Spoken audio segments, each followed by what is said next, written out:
Okay, we're gonna watch our next Round Mango video. It's gonna be this one with this yee-ass looking fucking haircut kid.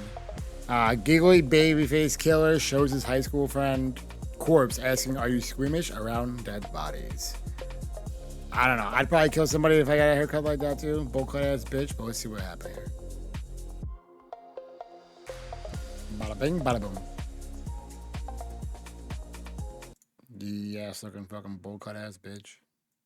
Killing people. Alright. Bada bing, bada boom.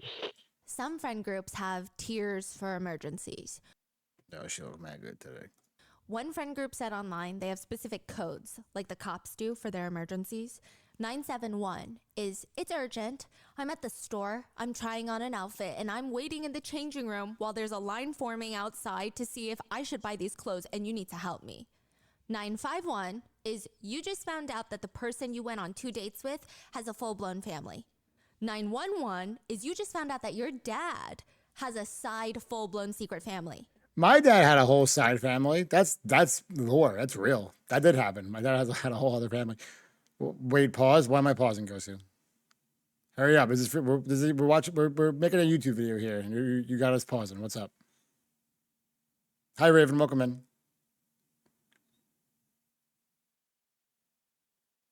Discord.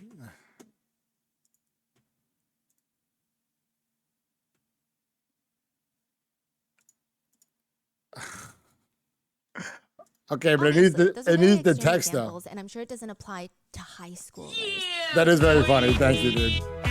Love Mango. Thank you for the follow. Welcome to New York City. I wonder how you ended up here, Love Mango. Or you love Mango. It's one or the other. You either love Mango or you love Mango. So I don't know which one it is. That Carly hangs out with all have their little emergency system. And that is to basically just mass text all of their friends telling them, my life is falling apart. You need to help me. And quote, I fucked up. March 19th, 2024. That's exactly what 14-year-old Carly Gregg texts all her friends after school one day. And they start panicking. Recently, Carly had just been all over the place. She's been drinking Germex, the hand sanitizer. Technically, the whole thing was a prank. They were like, hey, I dare you to drink the hand sanitizer as a joke. At least it was supposed to be a joke, but then she actually drank it. What? Yeah, and there was that incident where she brought a knife to school and then she stole the exam answers off the teacher's desk. If she's saying this is an emergency now, it's probably very serious. What's going on? Carly responds, I fucked up. I need help. I need help. When one of her friends asks, why? I can't tell you why. Another guy friend asks, should I call 911? To which Carly responds, you can't do that. One friend hops up on his bike and starts making his way over. Another friend... What? That'll kill you? What, drinking hand sanitizer? A lot of alcoholics do it. Not a lot of alcoholics do it, but they do it when they can't, if they can't get... I'm talking about like crackhead level alcoholics, not fucking, not just I drive my friends' kids to work. I mean, drive my son and all his friends to school while I drink in the car. Alcoholic. That's another true story. Not my family, but I did get driven to school one time by my friend's mom, and she was drinking in the car, like vodka in the car. I also used to work with this lady, and before work or shift, we would all like park in the parking lot, and I would see her drinking like a thing of vodka before every shift. But she was a great worker, and she'd be hammered every day, and all the fucking workers would be like, the bosses would be like, yeah, she's drunk, but she works great, so who cares? Like, there's forklifts around. This is not okay. Hi, Leaf. Welcome in. I love her videos. Hell yeah, me too. Welcome in, Azor. I came back with pretzels. I do love pretzels, dude. Yeah. Just mango? Okay, mango. I got you. Welcome in, Mango. She gets dropped off by her dad because this seems very serious. And when she gets to Carly Gregg's front door, Carly's standing there. She does not appear to be in the middle of an emergency. In fact, she seems calm. So what was all of that? Carly asks her, are you squeamish? I need you to not freak out. I'm not going to freak out. What's going on? You're not squeamish, right? Have you ever seen a dead body? Carly's friend shakes her head no, And Carly brings her into her bedroom where she looks down, and on the ground of 14-year-old Carly Gregg's bedroom is a dead body. Whoa. Of who? Of what? How old? I have a million questions. I feel like Stephanie Sue's husband. Oh, I wish I was. But I feel like Stephanie Sue's husband, where I'm like, why? What happened? Yeah, wait, so you mean this? But when did that take place in regards to this? Don't LOL me. I know you agree. Sponsors who have made it possible for Rotten Mango to support the Palestine Children's Relief Fund. They are volunteer-based and provide free medical care and humanitarian aid to thousands. It'll of destroy your children liver in and need any kidneys child with the in need. quickness. This episode's Oh, it's partnership not has what made you it possible want. to Yeah. support Rotten Mango's growing How's your team, night and going, we'd also Leaf? like to thank you How are guys you? for your continued support as we work on our mission to be worthy advocates. As always, full show Leaf notes at the end of the last stream A quick disclaimer: was sweet the defendant enough. in today's case has been diagnosed with bipolar disorder. Was sweet enough to. Oh, it didn't come yet. I think it's shipping from like Germany. I'm gonna. I'll show you guys after. Remind me. I'll show you after this because I don't want to like pause the video. But Leaf got me something really cool off my throne. I'll show you guys after. After we watch this, I'll show you guys. Other doctors. This is the beginning of the video. Yeah. That's what we were saying before. She always like starts off like in the middle of the story to get you like captivated, and then you're like, "What? I need to know more." And now we're gonna know more. Yeah, she's the best. She's the best. I thought I got here in the middle of one. No, it's perfect. Yeah, it's great. Disagree with the diagnosis. I'm doing but well, just to be Leaf. clear, just because someone has a particular No, mental it didn't health come yet. condition It does didn't not come yet, automatically Leaf. make them violent. So with that being said, It didn't come yet, but it let's did get ship. into it. It didn't There's come a yet. part of trials that tends to go viral, and that's typically when defendants hear that Make sure to pause before talking over Mango. Dude, for anyone who doesn't know what he's talking about, just real quick.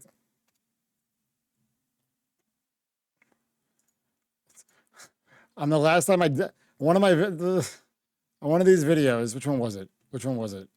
Was it this one? My part one? Was it my part one?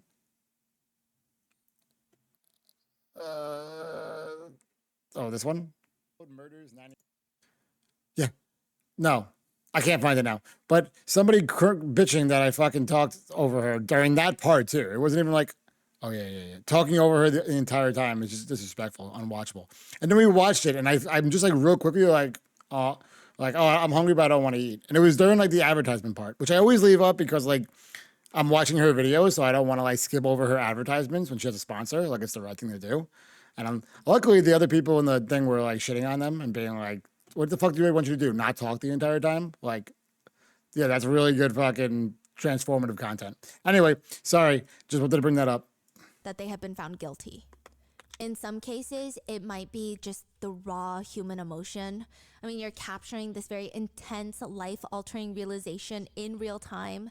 I mean, you witness a person processing the fact that their life as they knew it is effectively over. Maybe it's like a satisfying feeling you get as a viewer, knowing that justice has been served. And sometimes these guilty verdicts become much more intense when you factor in polling a jury. That's a thing. That's a thing, and it's quite brutal if you're found guilty of your charges.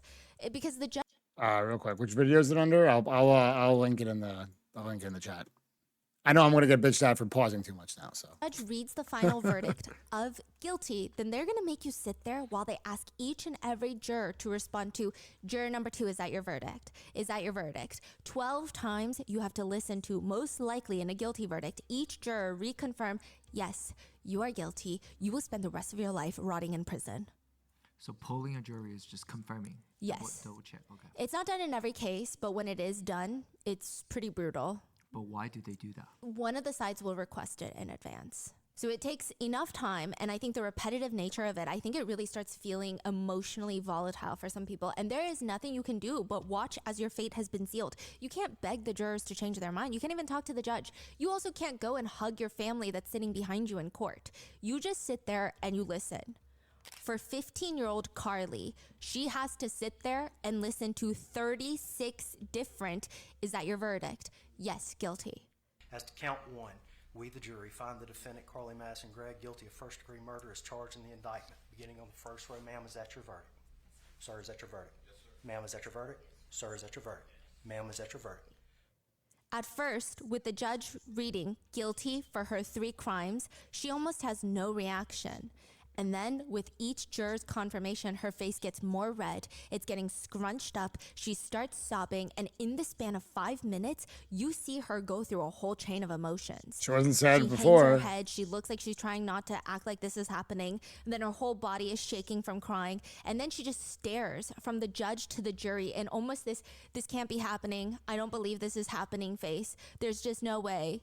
She keeps looking at her family sitting behind her, but You know what she reminds me of? Remember that like family that was like torturing all their kids and stuff like that? It was like the something horror house. Do you remember that? They were like one of the kids, there was like 12 of them. And like one of them was like, they would like chain them up to the bed in the basement and all this stuff. And one escaped and just like ran down the road and got help. Do you know what I'm talking about? Yeah. You guys know what I'm talking about? Yeah. Right. I don't even know I'm sure she did a video on it, but it's like like what was it, like 12 kid horror house or house of horrors, true crime. I don't even know but you know what I'm talking about? The Turpins. Yes, that's it. The Turpins. Yeah, the parents had like similar fucking. That's what it looked like to me. At first, when I glanced over like the thumbnail for this video, I thought it was these guys. Terrible, dude. They're the Turpins. Yeah, you don't know about it? Maybe I don't know if she did one on them, but that one I dove really deep into. That might be like the first true crime one that got really involved. Not really involved, but like I actually like really looked stuff up too. Maybe we can watch one of it, even if it's not Rotten Mango. Maybe we'll watch a video on it. It's pretty fucking incredible. There's all these kids, and like one of them escaped. they can't do anything for her. And there's body cam footage from when they like the cops went to the house. And luckily, in this case, the cops actually did their job and saved everybody. So for once. Just 6 months ago, 14-year-old Carly Gregg is student of the year at her high school. She skipped a grade and was one of the highest academic achievers in her entire school. Everyone said she had a lot of friends and was quite popular. Is this the same kid? What happened since Yeah. March 2024 and now September 2024 that she is now sentenced to life in prison at just 15 years I old? want to know who she You say killed there's also. 36 juries?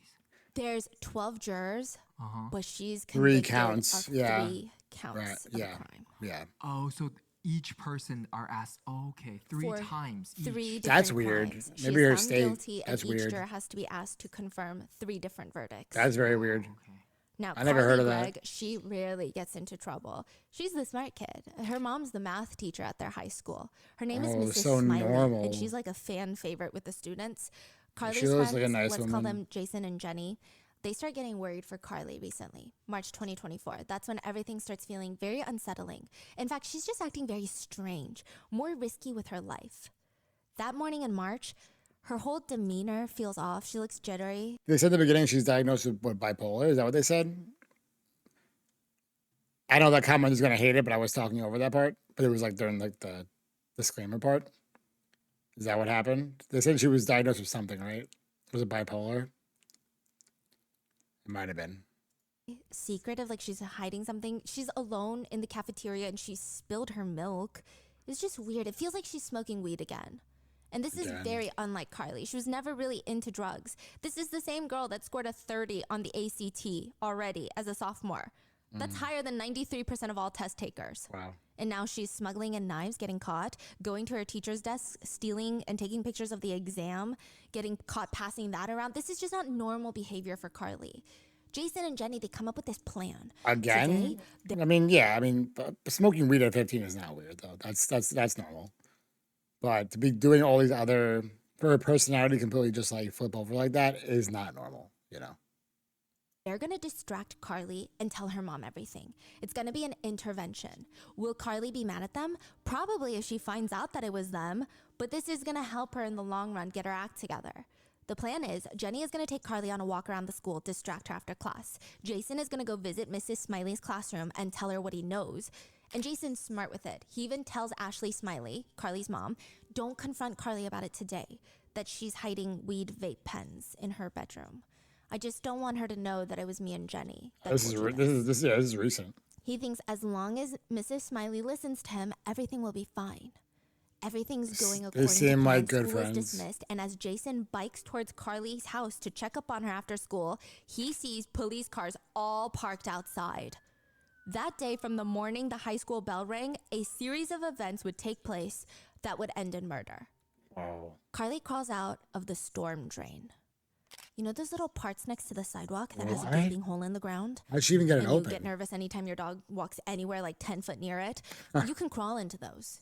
It's not advised. It's for storm water to drain so that your street doesn't get flooded. But You crawl out underground? yes. What? It's cramped, it's confined. There is typically a ladder. It's typically very dark, very cold. There's probably lots of rats and very uncomfortable. It's going to smell incredibly foul down there. And Yeah. by the time she's crawling out, there's people waiting for her. She's soaking wet. I mean, considering the circumstances of, crawling out of a storm drain, she's remarkably calm. She looks a little confused, a little uncomfortable around these strangers, but that's to be expected when you get arrested and your hands are getting swabbed for gunshot residue. And she's short. She's like maybe not even she's 5 feet small. tall at 14 years old. She's got this short brown bob. She's wearing a Nirvana shirt. And she asks the officers, "What is this?" It's GSR. It shows which hand you shot with. What hand you shot with? Obviously, you fired with a pistol, correct? Yes, sir. Whoa. She's very polite, almost kind of nonchalant. Like if you were to go to the hospital and they ask you Bipolar to take your weight, makes it's sense. uncomfortable, you're not feeling the best, but you're being polite and you're letting them help you. They ask her, "Which hand did you shoot with?" "Oh, I don't remember." And as they're swiping her hands, she asks, "Is my stepdad okay?" Oh, she I don't killed know, her. baby. I can't talk to you about that. Wow. That's how a cop responds. I don't know, baby. Yeah. I do think he doesn't mean it strangely. I think She's he so might be a southern small. thing. This is Yeah. in Mississippi. I don't know, baby. I can't talk to you about Yeah, it's not weird. Yeah, it's not weird. Are you okay? Yeah. The police step aside to talk to each other out of Carly's view about what just happened. She's definitely going to an discussing episode, which or facility was. they're going to take this teenage girl Wow. to. And one cop turns to the other and says, "She doesn't even know about her mom. She's over here asking her about, is my stepdad okay?" When police were called to their house, they had found Ashley, the geometry teacher, Carly's mom, dead. Her stepdad, Heath, had been shot, and Carly had been She shot both of them. I did not expect that at all. Holy shit. She doesn't even know. Oh my God. If this was like a mental episode, because again, I know she mentioned something about mental. I assume it's bipolar or something. They're saying she got life. I hope she at 15 years old. I hope it's. See, in that case, like, okay, you're talking about like diagnosed mental illness, I assume. Like, I hope she gets help and not just stuck in a fucking prison. A lot of these people, I'm like, no, they can't be rehabilitated. Like, no, let them fucking rot. But like in this case, man, if that's what happened, based off 10 minutes into the video, but like, Jesus Christ, I had to get back. Bye, parent chat. Love you guys. Love you, Leave. See you later. Thanks for popping in. Appreciate you. missing. She was found in the storm drain, not even like an hour later. So what happened? People don't know what happened. The police need to figure it out. And all the answers are in this small camera that's hiding inside the refrigerator. It's not normally placed inside the refrigerator because why would one need a camera in the refrigerator? That's very odd. It's normally up on a high shelf in the kitchen so you can see the whole back door. You can see the kitchen. You can even see a little bit of the living room just outside. But they find it behind stacks of water bottles in the kitchen as She if hid it? someone was intentionally trying to get rid of this camera. Yeah. In the refrigerator. Yes. Because I guess the police would look in the trash. Is it like a ring camera type of? Yes. Okay. And the police import the footage and they start watching. And I'm sure it's strange for authorities to watch footage from inside someone's house. It's just weird when you watch someone move about their space. This is publicly available. I'll insert it in the video, but it's odd because these are actions that people have when they think nobody is going to perceive them. Their Yeah. faces are usually different too because they're not trying to smile or make certain faces because they're around people. They're just more relaxed. The police click open the first file from that day. And at this point, this is what the police know. Ashley and Carly may have had a tense car ride home, considering one of Carly's friends told Ashley that she was having problems with weed and had a burner phone and she had weed vape pens hidden in her bedroom. Right, And so it's she's in likely trouble. that Ashley Smiley, the mom, was going to go look for those weed pens in Carly's room once they got home. And they know that Ashley Smiley, the mother, the math teacher, is found dead in Carly's room. So it's safe to assume that she's in there right now. when the video starts playing, because she's not in the video. You see Carly letting the family's 2 golden retrievers in from the backyard, and she's walking in through the back door, but her demeanor is interesting. She's almost sneaking back in. She's walking through the kitchen, but she's careful about each step, trying to listen while quietly going towards the living room. Yeah. She's standing in front of the living room. She pokes her head out to the right, then to the left, and then she listens briefly and then starts swiftly, quietly moving towards the left. She comes back into frame holding something behind her back. Does she hear someone? Is it like a possible intruder? What's going on? At this point, the dogs are roaming around freely in the house. Their tails are wagging. They're completely oblivious. They're having a good time. Is there an intruder? It doesn't make sense, right? You see Carly go from the left side of the hallway, pass by the kitchen to the right side of the house, holding what appears to be a gun behind her back. It's on the camera? Yes. You don't see the gun that well because she's hiding it, but it appears to be a gun because right afterwards you hear a loud gunshot. Then dogs start pacing. Then you hear a high-pitched squeal of some sort. It sounds like someone had been shot and they're squealing. Then another 2 rounds go off.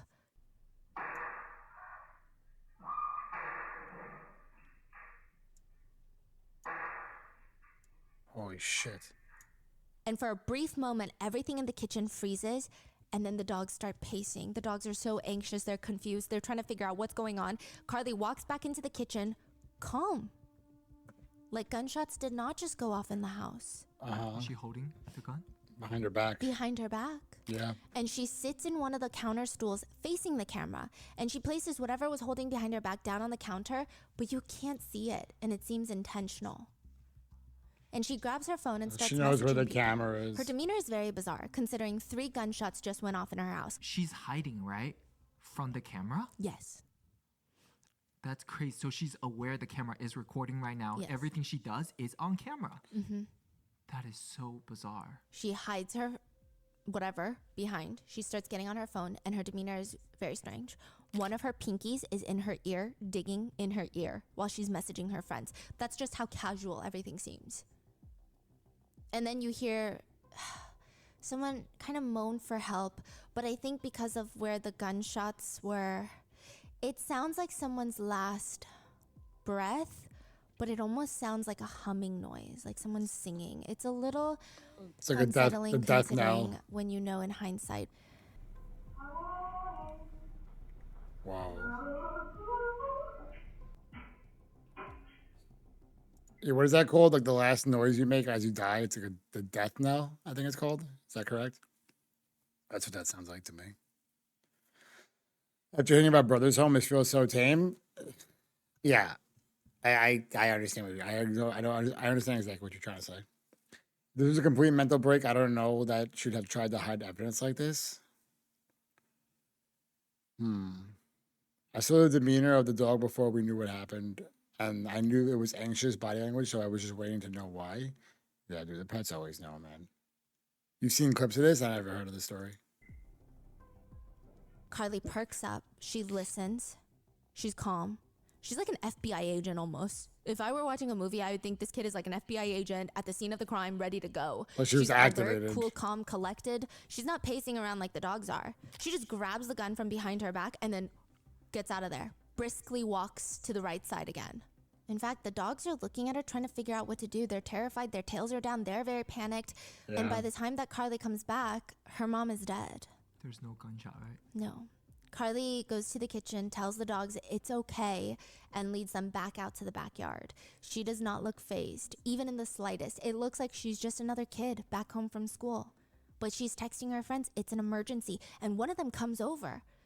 And she asks, have you ever seen a dead body? Are you squeamish? I need you to not freak out. Do you want to see one? She had been shot in the face. She shot her mom 3 times in the face. Holy shit. Then she asks her friend, can you wait outside in the backyard so I can, quote, I put 3 in my mom and I'm going to put another 3 in my stepdad when he comes home. She had even taken her mom's phone and texted her stepdad, you almost home, honey? Question mark. Carly Gregg, the What little a- girl what of a the math teacher in high monster. school, the one that skipped a grade because of how intelligent she is, she killed her mom in cold blood and tried to kill her stepfather too. So what the hell is going on in this Tried house? to. I don't understand. She doesn't end up killing Heath, her stepdad. She ends up shooting him. The bullet grazes his trap muscle on his shoulder, and he manages to wrestle the gun from her. And she flees the house, hiding in the storm drain. What's going on with the friend? Do we have any details? Right, of the what friend happened? came over. Traumatized. Yeah. They didn't expect to see a dead body, and now they're like, Carly has a gun and she's telling me to wait in the backyard, so I'm just waiting in the backyard because I don't want to be shot if I'm running away. I mean, they didn't say exactly like that, but it's pretty clear that's what happened. Yeah. Now, when a 14-year-old kills anyone, one of the first questions is, okay, yes, but are they insane? Because any other option doesn't make sense. 14-year-olds aren't inherently evil, are they? I mean, how can they be? They look so young and naive. She must have some debilitating mental condition that makes her legally insane, right? Carly kept this journal where on March 12th, so a week before the incident, she writes, I think I had a psychotic break earlier. The whole ordeal was quite silly. I actually spoke with one of the voices in my head. Well, I didn't hear them until earlier today, but I only do then.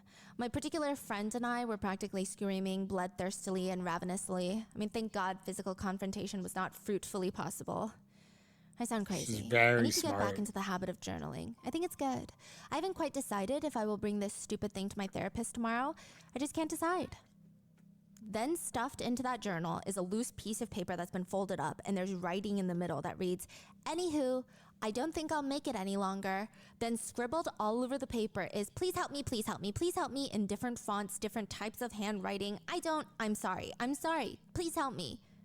When asked about this piece of paper, Carly claims she has no idea what anyone's talking about, making it seem like she does not recall writing anything like that. She probably doesn't. Then another page in her journal reads, What do I believe? There is no God. Heaven and hell are fake. You don't need family. Stitch, Dag, Bia. Thank you for the follow. Welcome there. Writing your own destiny, loving yourself, don't belong to anyone, never be alone, go to your place of comfort often. Sometimes you must blend in, but never forget. It's okay to be evil. Sometimes you must jump into the dark to truly see the light. Death is inevitable. Whoa. Another one reads, Water, fire, earth. I choose fire. It's powerful, beautiful, and deadly. Is it a bad time to say I thought she was an Avatar fan? Is that a distasteful joke? Those are the traits I desire, so I choose fire. Another one reads, Do I have schizophrenia? Am I having a psychotic break? I then the Fire Nation. And one That's that reads, stupid. I know one of y'all will read this journal. She then gives a guideline on gaslighting. She writes, Take advantage, happy hurting. Life's greatest illusion is innocence. And there in the middle of that page is a pencil stabbed hole where she writes, She stabbed it like Tom Riddle, which is Voldemort from Yeah, that's from stupid. That's from Chamber of Secrets with the basilisk fang. Sorry, I was rubbing my eye. whose most famous line is, There is no good in evil, there is only power and those too weak to seek it. Allegedly, Carly thought one day she was going to be famous for making a nuclear I feel like his most famous line is, and also, oh, Draco, good job. And he gives him a hug. That's just me, though. Sorry, Chad, I'm back. I had to go and do something. Welcome back, Angie. bomb. I don't know. So it's a lot to unpack. And maybe the prosecutors did not want to unpack it. They offered Carly and her legal team a plea deal. Plead guilty for shooting and killing your mom in the face 3 times and for shooting at your stepfather. Before you live, Plead come to guilty die. and we will give you 40 years in prison. It's a good one, too. She'll be 54 when she comes out.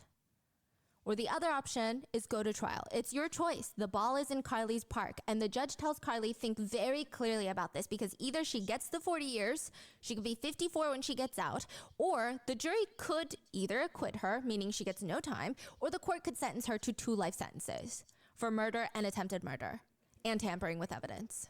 She can probably get out even earlier than 54, no? They said 40 years, no parole, I believe.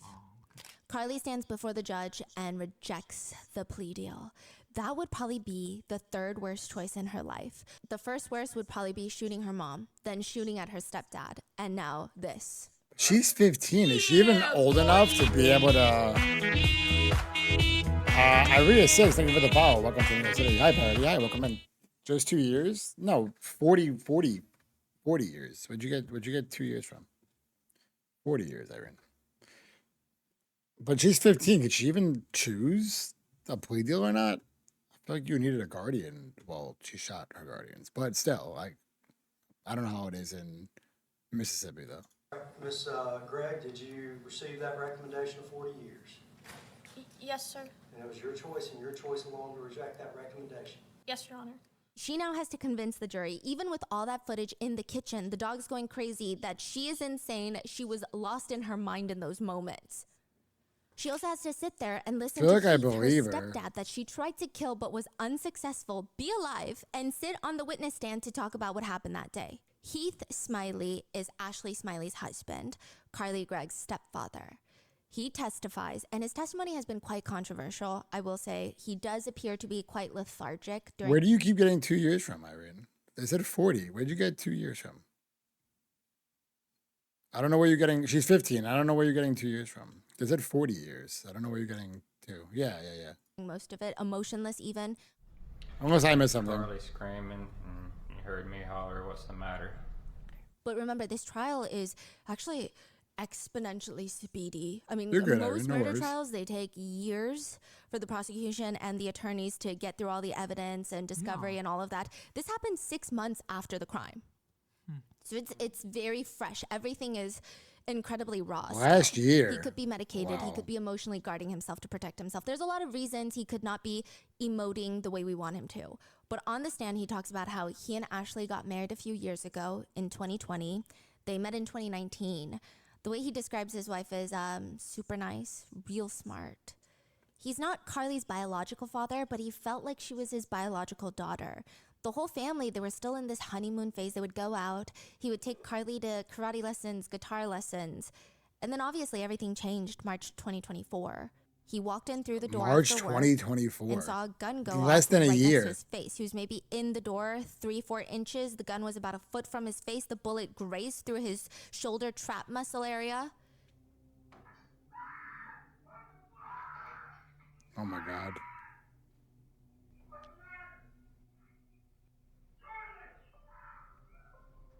This And is Heath's Carly 911 ambushes call is him. played for the court where he does not sound like himself. The 911 operator kept calling him ma'am. He's very incredibly distraught. It sounds like the adrenaline is overpowering and he can't even control his breathing. He isn't even able to tell the operator his address. He's just screaming. He's screaming that his stepdaughter had shot him. He managed to take the gun from her, but she ran out the back door. And Carly is the most emotional during the entire trial when she hears Heath's 911 call. Probably more emotional than when she is being read her final verdict. Really? Yeah. What was her emotion? Just snot dripping down her nose, sobbing. Your daughter tried to shoot you? She was shooting at me. Where's she at? She ran away. How old is she? 14. 14? I mean, I can see potentially why. I mean, when Heath discovers his wife Ashley is dead, she she was sounds a 14 bit at like a the time. wounded animal. I mean, I say that to paint a picture for you. It's pretty heartbreaking. He screams, she killed her mom, she killed her mom. She's dead on the floor of my daughter's stepdaughter's room. She's on the floor. When the dispatched officer arrives at the house, you can hear Heath screaming inside the house. He's finally able to open the door. He can barely stand up straight. Once he gets out the front door of his house, he falls onto the ground. He has his back up against the wall. He can barely talk. Sheriff's office! Hey, come outside for a minute. Hey, come here. Hey, where's your wife at, bud? Where's your wife at? She's still on the floor in that room. The officer Poor runs fucking inside, looks for guy. Ashley, and when he walks out, Heath is laying on the floor, on the porch. She shot me in the neck. But it's okay. Does she still have the gun? It's on the kitchen counter. I think I went in the back door. She tried to shoot me. And 6 months after this, Heath is on the stand testifying, and a lot of the questions were about Carly's mental state prior to the incident. He says Carly's biological dad was just not a great person. He terrorized both Ashley and Carly, that Carly told them that whenever she went to hang out with her biological dad for required visitation custody, he would do really questionable things, like blow smoke in her face, do drugs in front of her. At one point, she reportedly told Heath that her biological dad forced her to drink a beer when she was 12. Ashley would do anything for Carly. They had such a good relationship, but because Ashley had lost a child previously to a genetic condition, it seems like perhaps she was a tad bit more on the worried parenting side, which I mean these days isn't the worst thing. Also, since her former ex, Carly's biological dad, struggles with drug usage, it seems like Ashley was very sensitive to anyone doing drugs around her, especially her 14-year-old child, for good reason. Ashley is in fact so scared of her first husband, the biological dad, she keeps a loaded weapon under the mattress of her bedroom. That's the one that Carly grabbed to kill her mom, which Heath said he was shocked by. He said that morning was as normal as it could be. I mean, everything was normal. Nothing was even slightly different. At one point, Heath states after the chaos was over, he realized the garage had a camera set up inside the garage. He went home after being released from the hospital. He found the SD card. He tried to copy the card onto his computer, and he also called the police. But instead of copying the videos to his computer, it moved the videos to his computer. Then he found the camera hidden inside the fridge. He called for the police for that as well. He did everything to be cooperative, but apparently the vibe he got back from authorities were that they were treating him strangely. The authorities gave him what appears to be lectures on, quote, tampering with evidence, because he had copied the files from the SD card. And he said that he stopped working with the authorities and hired an attorney at that point. He states that he loves Carly like his own biological child and believes the only reason she would have shot him was perhaps she did not recognize him.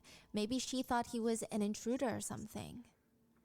The prosecutor... So he saw the footage, right? Yeah. The same footage you just described? Yes, but he's saying she must not have been in her right mind. The prosecutors ask Heath to identify What do you guys the think? person You guys in court today believe? that shot You guys at him. believe her so Point to far? that person in court. I think They I this often. do. And he looks at Carly, points, and he smiles. And she smiles back. And they both smile at each other because Heath is in full support of his stepdaughter. There is a lot of discourse about Carly's stepfather, primarily because there's this one clip You that's don't going believe her? viral No. where Heath is in court, he smiles at Carly, and I don't know what he mouths, but it sounds like he mouths "I love you" to her. Which, I mean, stepdads love their stepdaughters, but I guess people just thought it was weird. So there is a lot of discourse about the stepdad. And I do want to mention that this is not normally something I would include in one of our episodes. I think it's really dangerous to talk about these types of theories that have no proven basis yet. I think I know where she's gonna go because it did cross my mind. Like, what the fuck? No, 1 second. Sorry. Or ever, but it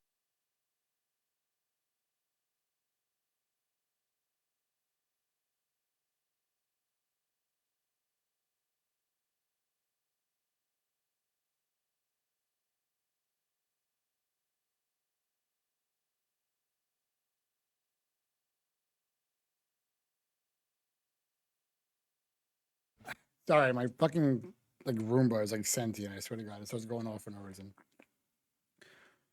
I think what she's gonna say is people probably think that the stepdad was in on it. I don't think so, but I think that's what she's gonna say, that people think like because they're so close and I love you and like maybe he was in on it and maybe that's why. Like, yeah, she shot at him, but she was able to shoot her mom in the face multiple times, but she missed the stepdad. If I'm being honest with all of you, I think if this girl stayed with her biological father any longer, he probably would have sexually assaulted her and possibly. I mean,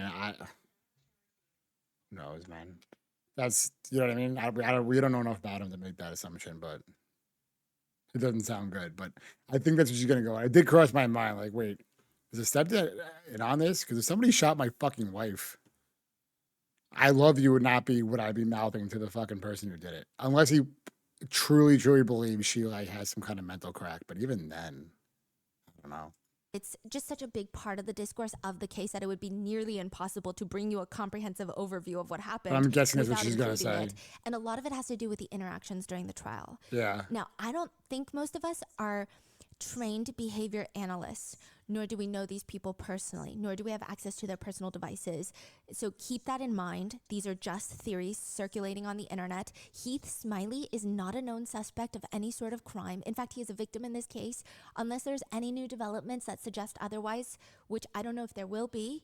But until then, he's honestly just a victim, and these theories are a little unhinged sometimes. So there is this wildly circulating theory that somehow Heath is involved in the murder. It crossed my mind. To reiterate, this is a pretty high-profile case. If there was evidence he was involved, I would have to hope that law enforcement would have found it, and I just don't see why they would do anything to protect Heath. Yeah. But the theory that is mainly based on gut feeling and court clips, some netizens think there's no way that Heath is able to forgive Carly for something like this. There's just no way.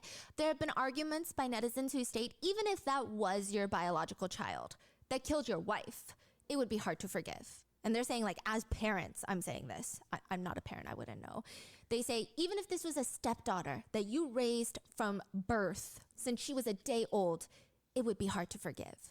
But they state it's even stranger when you realize that Heath only met Carly and Ashley in 2019. So Carly was maybe around 10 years old, 11 years old. I'm sure they've bonded. I'm sure there's a strong relationship, they say. But they argue that it's just not enough time, they believe, to form a bond so strong that you would want to stand by her side through all of this. Not only did she shoot and kill your wife, she tried to shoot and kill you. Yeah, A lot of parents were commenting saying, even if my biological child that I birthed and raised from the minute that they came out of me, if they tried to shoot and kill me, I don't know if I could forgive them. Would you really have such a strong bond that you raised after 4 or 5 years, this child, that you would, rather than your own self-preservation? People are saying if she's free, she could easily try to, quote, finish the job, if you will, and kill him. Netizens are also confused by the fact that there was a protective order put in place where Carly and Heath were not allowed to communicate for Heath's safety. But Heath, the stepdad, requested it for it to be lifted. He has been speaking with Carly ever since while she's been in prison awaiting trial. They talk nearly every day, it appears. It is strange. Then there's the whole thing with the SD card being copied onto his computer and the police having to have a conversation with him about tampering with evidence. He lawyered up after that. Some netizens thought that in addition to everything that else is strange, the SD cards is strange. What if he wanted to make sure there was nothing on there? But just to clarify, Heath was never considered a suspect. A few other parts that netizens point out is obviously the fact that he's forgiving of Carly and that he's supporting her. But later when the defense asks him what his wedding day to Ashley was like and how Carly was that day, he says Carly was just her normal, wonderful self all day. A lot of netizens think just the way he describes Carly to them does not come off as very honest, but overly perfect. They feel like he fully works for the defense in trying to help her. He's bringing up stories of how smart she is, how friends depend on her. She's so sweet, so happy, so bubbly. She loves the dogs. One netizen writes, there is no way she was this calm, peaceful, and sweet all the time. She was taking medications, getting therapy, self-medicating. I mean, something was clearly wrong, so what is this? One netizen writes, defense will love his testimony. No justice for his wife, only Carly, I guess. Others state that Heath smiles more when he talks about Carly than when he talks about his own wife, Ashley. I did notice it, but I did notice it once someone pointed it out. So I don't know. And when did you and Ashley Smiley meet? It was the spring of 2019.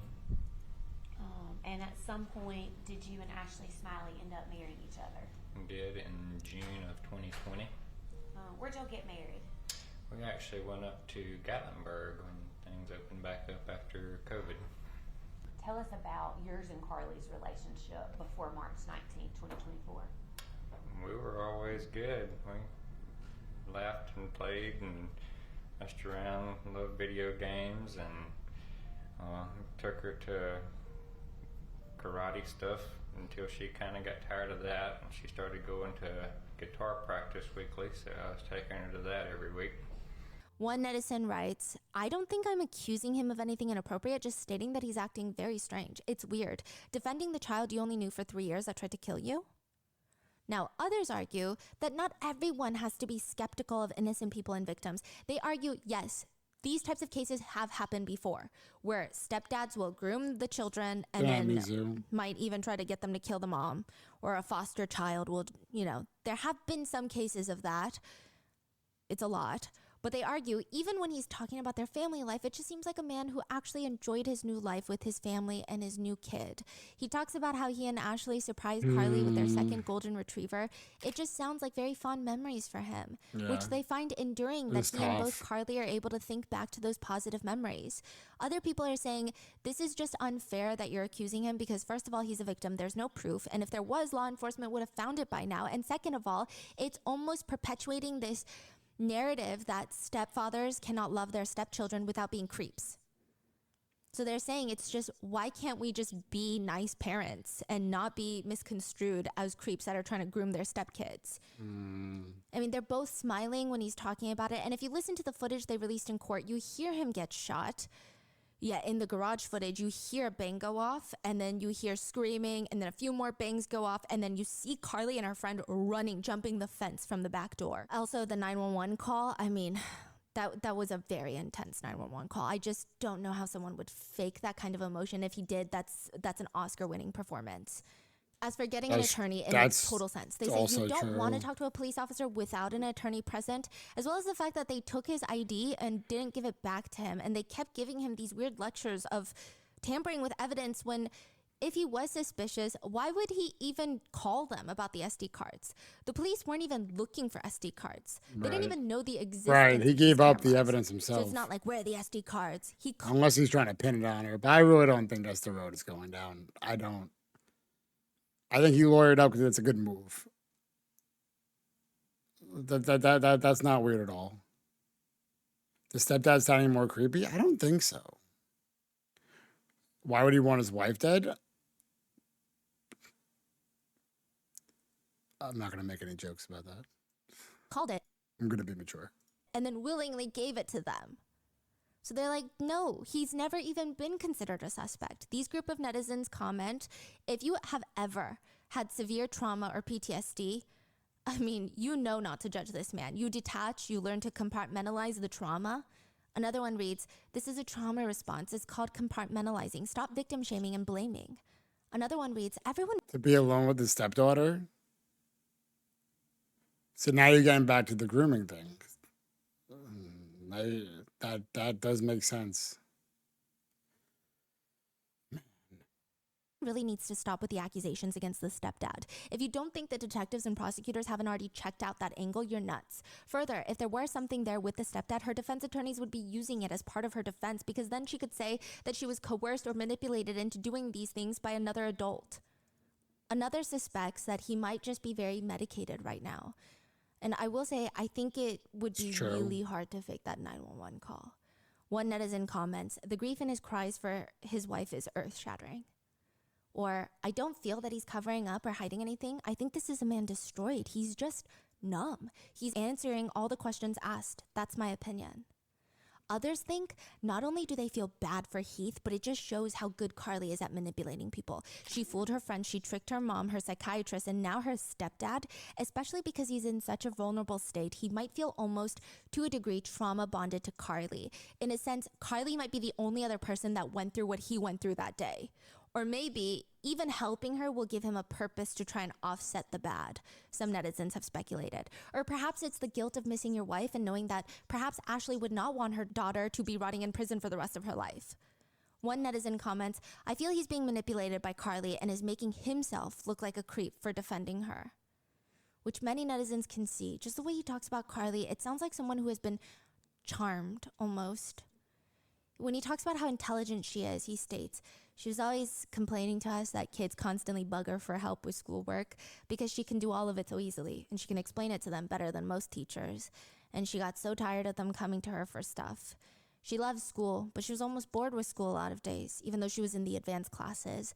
She was a light year ahead of everything they're teaching. You know, anything new she picks up and just wants to be a step ahead of the teachers. At one point, the defense attorney asks, in all the time that you've known Carly, would you describe her as callous? No. Calculating? No, not except with math. And he smiles and Carly smiles. So Carly's grandparents have also been in attendance. Ashley's parents, it seems. She smiles at them whenever she comes into the courtroom. So people use that as proof that Carly's just very manipulative, it seems. Do we see the grandparents' reaction? Yes. Not in the high emotional moments, but when she smiles at them, and they're typically stoic and smiling back. Yeah. There might be a legal aspect to all of this too. Some people say, no, he's not defending Carly because he is like doing something weird with Carly. It might be because he's trying to protect himself. Technically, the gun used to shoot Ashley is registered to Heath. Heath knows that prior to this, she was seeing a therapist and Carly was mentally unstable. Some netizens believe that could fall on Heath. That's he true. could get some sort of charges for having his gun so easily accessible. Yeah, because does have a recently gun with all the locker. other happenings, the school shootings, that has been the case where parents know that their children are mentally unstable and still let them have access to weapons. They also get charged, As they should. which Yeah. rightfully so. Yeah, I but some agree. people think he's doing this defensive, like, no, nothing was wrong, so that he doesn't get legally held potentially for having her have access to these weapons. Wow. So some people are saying it's not a weird thing. He's doing this for his legal thing, and that's probably why he also got an attorney. I don't know about this theory. I don't know if the police would have charged him with anything, but a lot of netizens have been pointing it out. Also, there were a lot of guns in that house. There was also a shotgun and an AR unloaded, but in the closet. But still, one netizen writes, hearing that the gun was unsecured under the bed, it feels like all of this could have been prevented or reduced with proper gun safety. So that's one of the theories. And then I will say a good chunk of people fall into the category of, I don't know, but it's definitely weird. They comment, very weird reactions from the stepdad, but I guess people deal with trauma differently. I don't know. One of the reasons that this case starts going viral recently is not just her interactions with her stepdad, whom she tried to kill, but Carly has very interesting court appearances, and she just behaves a bit interesting. A lot of netizens have opinions on how she looks, what she's wearing, how she cries. So people point out that she was arrested in a Nirvana shirt, and her hair was... They had an AR. I mean, in the South, that's not that uncommon. I think the whole AR thing is like overblown anyway, but that's maybe not a conversation for today. Could have been prevented with proper gun safety, but the stepdad is also very suspect. The gun safety thing is the biggest thing to me. You get a gun locker. You're supposed to get a gun locker. That's like number one rule. A psychopath can take these emotions even with some practice. It's true, man. That's true. I don't know why I'm still leaning towards believing the kid, but it is a weird situation with the stepdad. He's just so positive about her. I don't know. It's so strange. I think maybe if he were to look back at it and recognize the red flags, he'd spiral and start wondering why he didn't do something to prevent it. Yeah.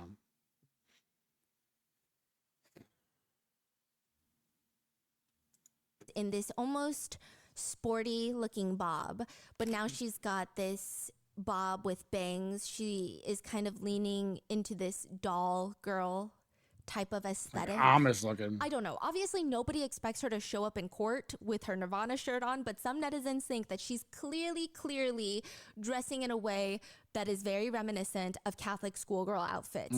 Plaid dresses, collared dress shirts, cardigans with gold buttons all the way, frilly sleeves. Some netizens comment, who thought dressing her up like an 8-year-old would be believable? I don't know. The outfit makes her look more they're trying evil. to make her look The little younger. Catholic schoolgirl thing does not work on us. They also say with her hair, the short hair with the bangs and the outfits, they say she looks like the girl from the movie Orphan, Yeah. which makes this creepier. But Or some like or the commentators or think the it's girls working. They from write, I mean, The she's Shining. got that little pumpkin face, this little bob. She looks very innocent. Others make comments about how the defense is working overtime with her styling, saying, surprised they didn't just put her in something pink with unicorns on it.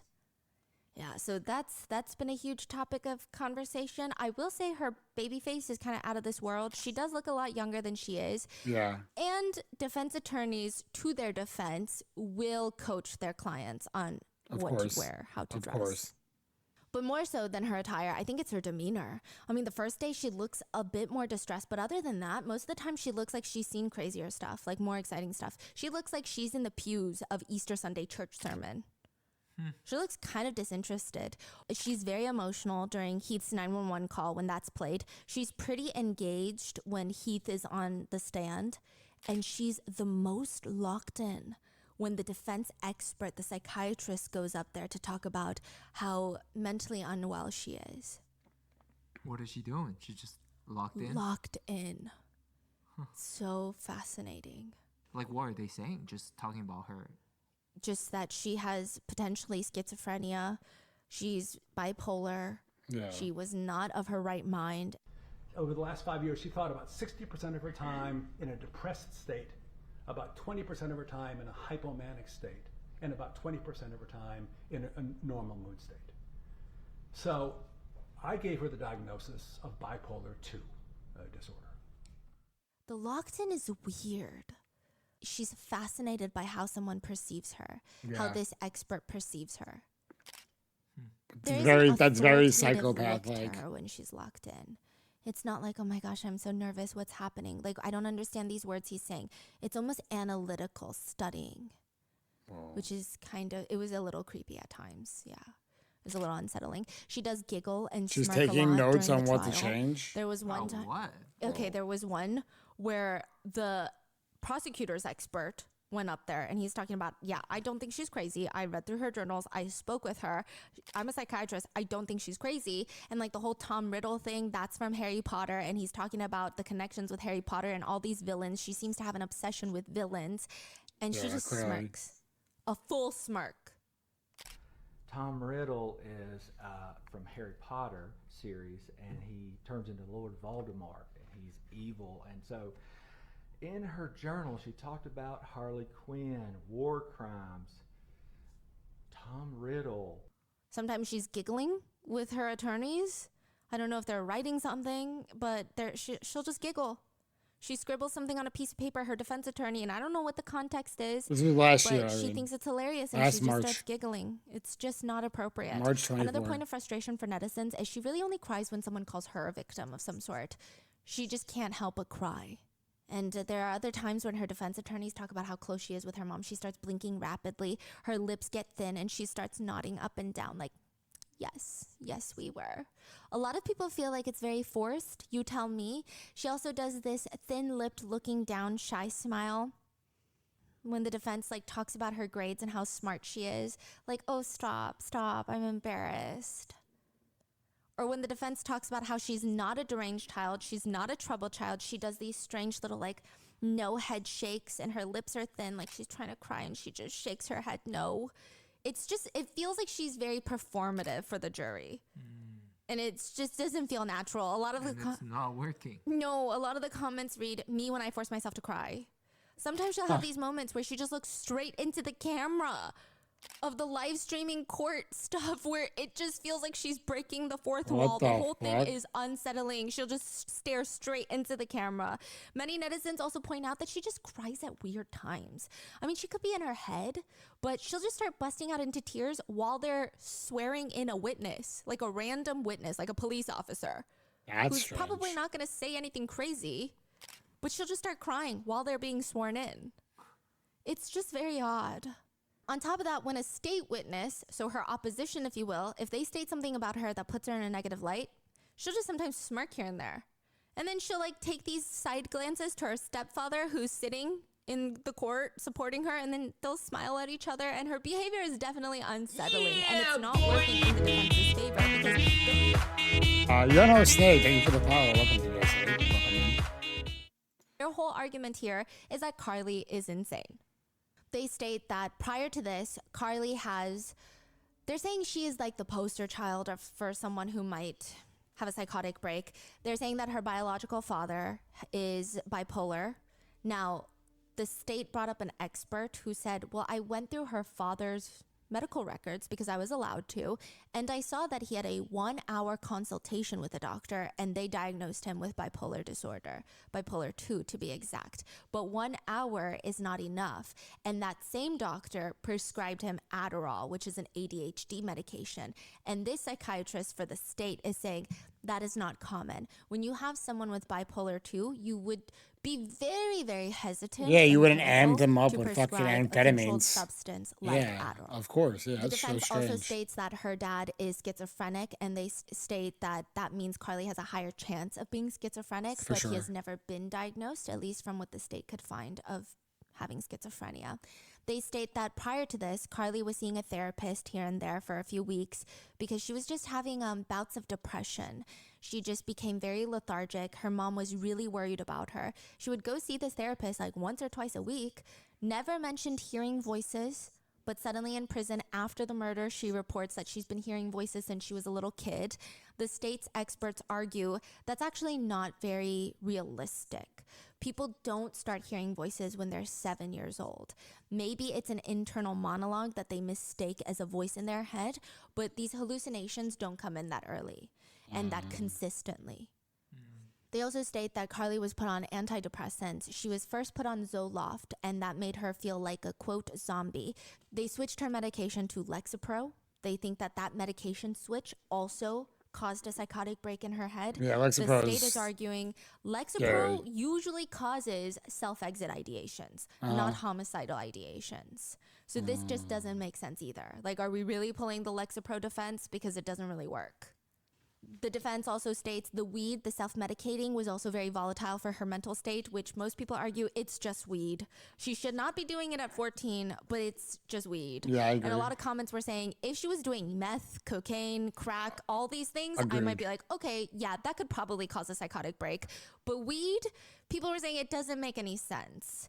They also state that coupled with sudden disappointment that she knew her mom was feeling because on the way home, she found out that her mom found out that there were vape pens in her room. She didn't want to feel that disappointment because she loves her mom so much that it rendered her into a state of psychosis. And then she murdered her mother in a state of psychosis. So would I say out of all the insanity defenses that I've researched before, is this a good one? I would say it's probably one of the worst ones. Especially for a 14-year-old. I feel like you could have done an okay job considering her age. What do you mean you could have done an okay job? Because she's already 14, she's been in therapy. I feel like there would have been a lot of ways for a good defense attorney to try and spin a whole story about how she's unwell. I don't think it would have been believable in the end, but these defense attorneys were very questionable. Really? Yeah, I think they were. No, also the cocktail of like Lexapro plus being bipolar plus Adderall and like with her chemical imbalances already. I don't know, man. I don't know. Did you know that addictions are inheritable? Yeah, I did know that. Like if someone has a drinking addiction, then their child has a high chance of being an alcoholic. Yep. Would that actually drive someone to a murderous state? Yeah, I don't know.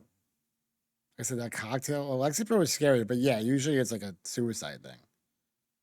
But well, I don't know. When you're messing with like brain chemicals like that, it's hard to say.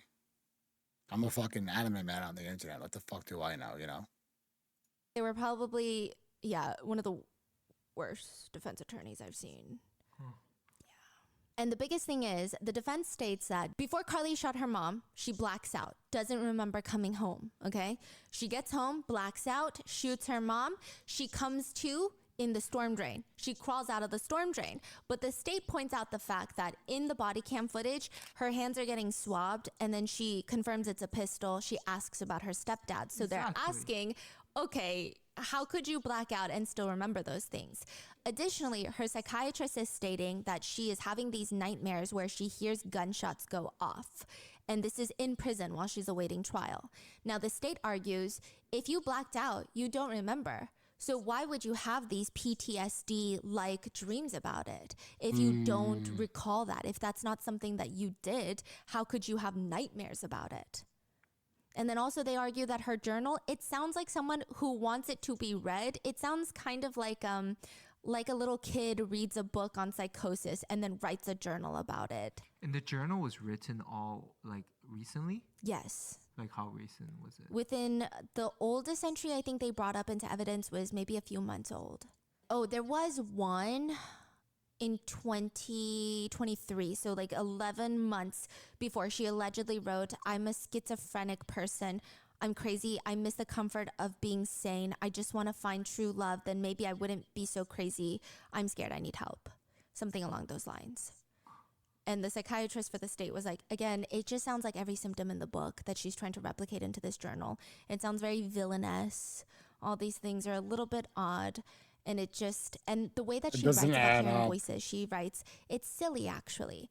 The state psychiatrist says, if you've met anyone with auditory hallucinations, they would never trivialize it. They would never say, it's silly actually, because these are real to them. It's so traumatizing. It's so haunting for them. They're terrified of these voices.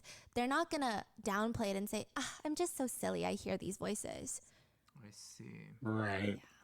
And also, She's way too his whole aware argument of in what's support going of on Carly was for it trying to to be argue that real. it seemed like Carly was out of her mind. She didn't even recognize him when she shot at him. That's how he says it. But she did text on her mom's phone, "You coming home, honey?" Like, it's very clear that she's luring him in. Additionally, one of the main notes of her psychiatrist that was seeing her prior to the murder was that Carly reported being angry with her friends because they weren't as serious as her. The psychiatrist wrote she never reported hearing voices. She was just kind of rude to people she felt were not as smart as she was. She felt like she was losing patience with her teachers. It seems like she gets off on being better than others. She would tell her therapist in almost a bragging way that she was reading Crime and Punishment, which is about a main character who is obsessed with his own intellectual superiority. one of That he those starts fucking planning kids. to murder someone to get away with it. And he does in fact murder someone, and his whole life starts unraveling. He descends into a very scary state of paranoia, self-loathing. He's being hunted by a detective till he's ultimately confessed and is sentenced to hard labor. And they report that she does seem to have these very strange wants to appear a certain way. But that was about it. Other than that, she seemed a little depressed. The state argues Carly likely heard her mom in her room finding her vape pen. That's why she was listening. Then she walks with purpose quickly directly to where the object is that could kill her mother. In her mom's room is the gun under the mattress. To me, that sounds like an intact motor function. It shows coordination and it suggests a specific intent. She did not walk to the kitchen and grab a banana, which is something that many psychotic patients would do, like when they're in psychosis, in a state of psychosis. A lot of the times when people are in a state of psychosis, they don't harm others. They end up harming themselves by accident. She walks directly to where the sole object is that could kill her mother, retrieves it. In a very methodical manner, she peeks around the corner while hiding this object. These are high-functioning things that take several areas of the brain. You They're guys almost mentioned this predatory, also. in my opinion. That is the statement of the state's expert. You guys And mentioned the even same with the thing. 2 shots to Ashley's brain, he believes it takes marksmanship that That's shows what I a high said. level of brain functioning to shoot someone in the head like that. He says if he were to describe the crime, the psychiatrist states the word would be diabolical. And in fact, he states Carly is actually quite charming and manipulative in a sense. He says she's very likable. I liked her. I don't like saying any of these things. Wow. Yeah. Wow. So with the closing statements, the defense states, if Carly is so diabolical, so smart, so callous, why is this so dumb? Essentially, they ask, nothing about this looks like a well-planned out scheme. Much of what she did seems senseless. Why plan to shoot your stepfather and invite friends over? That makes no sense. Why wouldn't she immediately just run away? I hope none of us are ever judged by the worst moment of our lives, but rather our whole lives as a whole. And when you look at the facts of this case as a whole and the picture of who Carly Gregg is on the whole, you'll see this wasn't a bad kid. This wasn't a kid who was enraged. This was a kid experiencing significant mental health issues and health issues that were running in her family that we know are hereditary. This is a kid that was compliant with the medication that she was put on. However, that medication caused her symptoms to worsen. And while she was having a state of psychosis, in that episode of acute stress, she lost herself in what was the perfect storm. I'm asking you, for those reasons, to please find Carly Gregg not guilty by reason of insanity and finally quell this storm for Carly Gregg and her family. The prosecutors state, the defense wants you to believe that from the time she took the dogs out, she blacked out. Well, that's a real convenient time to be blacked out. But she still has the wherewithal to enter her mom's code into her phone and text someone specific, and that specific person is her stepfather, Heath Smiley. When are you going to be home, honey? They go on to argue, yes, she has mental health problems. Quote, those records state she has anxiety and depression. Ladies and gentlemen, it's indisputed that anxiety and depression don't cause you to kill someone. As for her hearing voices or having lapses in time, you did not hear that from any provider that's ever seen Carly before the crime. Was it a perfect plan? No, nobody ever said it was perfect. That's why we're here, but that is not insanity. In the end, Carly was found guilty. They are appealing her sentence, but a lot of netizens have a lot of thoughts, even with this verdict. The netizens who believe that Carly should have been found insane, not guilty by reason of insanity, they write, "Damn, some of you guys are brutal. She's a baby. She doesn't even have a fully developed frontal cortex. Things happen to children that develop these behaviors. They're born innocent. She's remorseful. It happens sometimes. It happens 14 sometimes. is a child. I know she took a life, but her brain Nah, is but not that's fully old enough developed. to know what the fuck. We're watching more and more children being treated like adults. I'm torn. The crime is really bad, yet we are dealing with a child physically, mentally, and emotionally. Poor Carly, the way her stepfather smiles at her and has a good relationship with her. I remember I started seeing a psychiatrist at 14 because I was bipolar. They had her on medication. Maybe she just flipped out. The others that do not believe she was insane at the time of the crime, that she knew what she was doing, they write, the fact that she shot her mom, came to the kitchen and was messaging someone, heard her mom screaming, and then went back to check up on her, she was fully aware of what she was doing. Another writes, oh, cry me a river. She's always trying to make herself cry, but it's not working. Sociopaths always forget to produce tears in their performances. I believe those tears are real tears. I just don't believe this was mental illness, is another comment. She cries for herself and herself only. She ugly snot cried today because it suddenly became very real for her that she will spend the rest of her life in prison. I don't know. After hearing from her therapist, nothing sounds like insanity. Sounds like a very intelligent girl who, for all intents and purposes, is now trying for some insanity defense. Still don't know if life is the answer, but she should have taken that 40-year plea. Others just focus on the evidence in the trial, like the footage of the dogs. They write, the body language of these dogs really makes it sink in for you. They instantly went from tails wagging excited to see their owners to scared, frantic, and confused. Animals are so perceptive. Yeah, they are. Wait, what happened with the dog? After the gunshots, they start pacing. Yeah. Like they look very anxious and stressed.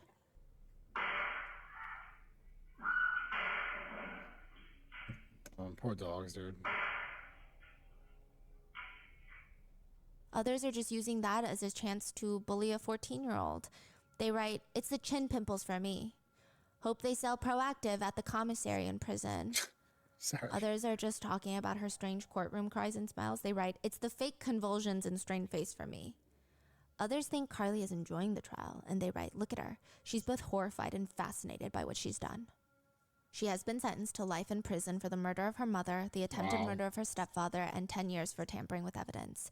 Her attorneys have expressed disappointment, and What temper with evidence? With the camera? hiding the cameras. Yeah. Oh, okay. Yeah, they state that Carly knows this is not the end, meaning they're going to be appealing the verdict, which could be possible. I imagine if she claims ineffective counsel, there were parts where the defense was just doing things, and I'm like, what is the purpose of this? For example, the body cam footage where Carly is arrested and her hands are being swabbed, the defense kept bringing up the fact that one of the officers muted his body cam after swabbing Carly's hands. He states that he did it because he and the other officers were talking about personnel issues, like who's going where and who's taking where who.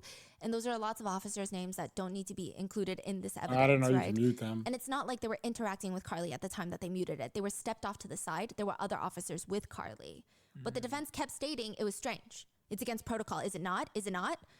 And everyone was like, I mean, it is. He did break protocol, but what does that have to do with Carly? Because it's not like he has any incentive or motive, or there's no suspicion that he was trying to help Carly, not help Carly. And Right, if he muted the conversation with her, I can understand, but it doesn't do anything. anyway.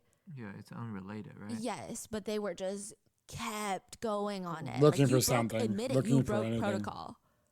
A lot of the expert stuff didn't make sense. They state that she was diagnosed after the murder with bipolar 2 and was having auditory hallucinations her whole life. But auditory hallucinations can happen to those with bipolar 2, but aren't as common. So everything just felt very wishy-washy.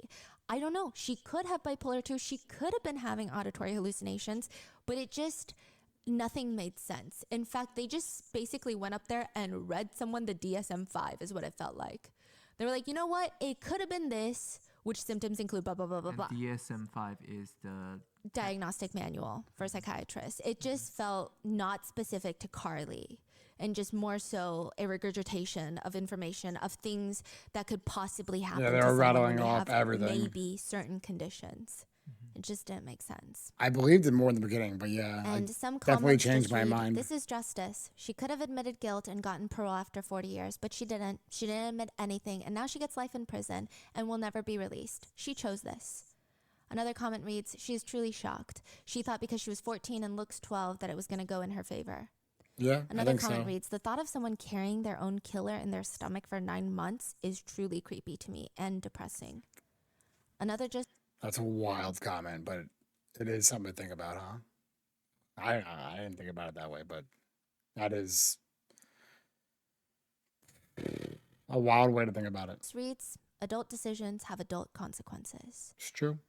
What are your thoughts on this case? It seems like everybody is very divided. Some people think that she should just be hospitalized. Others think that she should be acquitted. I would say most are pretty happy with this conviction, but they wonder if there's a lot of other theories roaming around. What are your thoughts? Why do you think she killed her mom? Just pure evil?